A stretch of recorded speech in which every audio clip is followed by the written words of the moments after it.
Hello, my name is Justin Alex Joaquin. I'm a student physical therapist with the University of St. Augustine, and today I'll be answering some questions for movement science. Um, First question is, what is the purpose of the Movement Summit? I believe the Movement Summit occurred a few years ago. It was pretty much a gathering of about 100 leaders in the physical therapy field. Pretty much the purpose of it was to define what our identity is as a physical therapist and to define what we call the human movement system, because essentially we are supposed to be the experts at diagnosing and treating dysfunctions of the human movement system.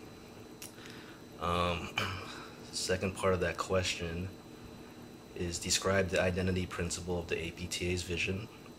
So going back to the Movement Summit, pretty much the vision of the APTA was to transform society by optimizing movement to improve the human experience. And to do that, there were eight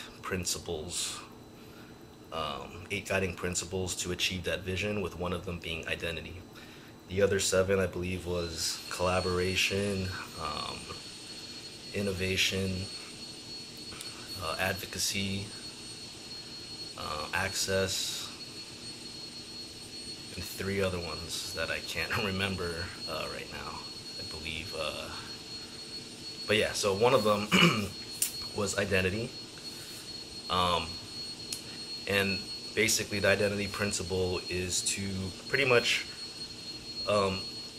define what physical therapy is, and in doing that you had to define what the movement system is, because physical therapists treat the movement system, and pretty much the movement system is a collection of human body systems: cardiovascular, pulmonary, and integumentary, nervous, musculoskeletal, and I'm forgetting one, endocrine.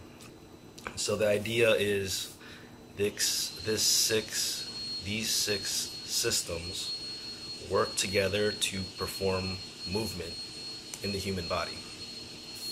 So once you define that, then you can define physical therapy as, the field, the experts in treating the movement system.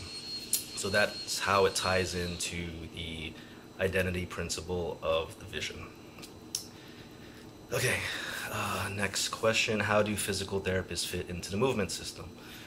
Okay, so going back to what I've already mentioned, physical therapists, we're supposed to be the experts of treating the movement system, identifying dysfunctions in relation to movement, developing plans of care to treat the dysfunctions so that you can achieve positive outcomes and such. So next question: if all physical therapists were movement system experts, and the public or colleagues and all other stakeholders recognized us that way, what positive changes would we see in the profession of physical therapy? Okay, so I think if the public recognized our expertise in treating the movement system, I think some of the positive things you'd see is that physical therapists could play a bigger role in primary care. The general public can go directly to a physical therapist when they're having like musculoskeletal issues. I know for myself, I'm a physical therapist assistant and I work in an outpatient orthopedic clinic. So we get a few patients that are direct access, meaning that they come straight into our clinic without a referral from a physician. I believe if more of the general public recognize physical therapists as movement experts, that direct access can be more common. So yeah, so that's something positive that I think we can see if the public were to recognize physical therapists as more as experts of the movement system. How do you see the patient-client management model interfacing with the movement system? Okay. Well, pretty much the patient-client management model is pretty much the model of care from meeting the patient, examining them, evaluating them, developing a diagnosis, prognosis, plan of care, and then discharge. And even after discharge, following up with the patient to see if there's any modifications with home exercise programs, or to see if pretty much if they're doing well. So not just treating the patient to an end, but also following up with the patient maybe weeks or months later to see if they're still doing well and whatnot. So I believe that can be, I guess, interlaced with the movement system, because in regards to the movement system, you want to see the person as a whole as opposed to just treating a body part, for example. So let's say you're treating someone for an ankle. You don't want to just look at the ankle. You want to see the whole body as a whole, because maybe they're having ankle issues, but up the chain, maybe might be some knee or hip or spine or core issues that might be affecting the ankle indirectly. So I think viewing patients as a whole and seeing it through from beginning to end, and even after as a follow up, is a way you can see patient management kind of interface with the movement system.